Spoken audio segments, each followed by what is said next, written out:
Καλή διασκέδαση σε όλους. Το βλέπετε στην άλλη.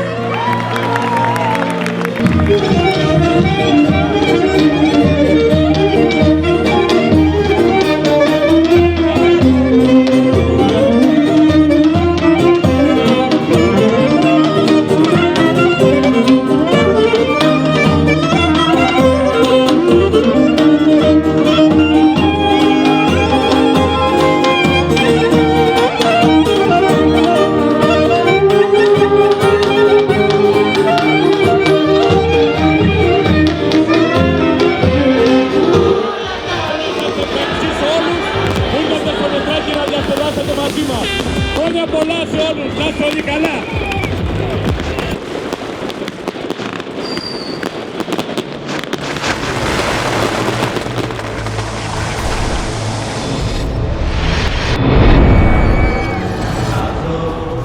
Είμαι πολύ χαρούμενος που είμαι κοντά σας.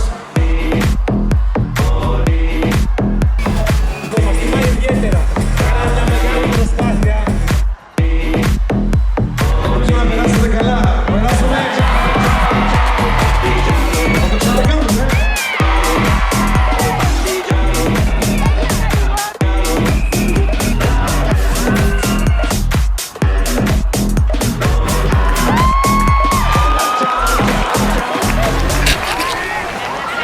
Θέλω να ευχαριστήσω τον Γιώργο τον Γιαννιά που δέχτηκε απόψε να έρθει εδώ να μας διασκεδάσει. Μαζί με όλους τους αντιδημάρχους που έγινε μια τεράστια προσπάθεια. Όμως συνεχίζουμε.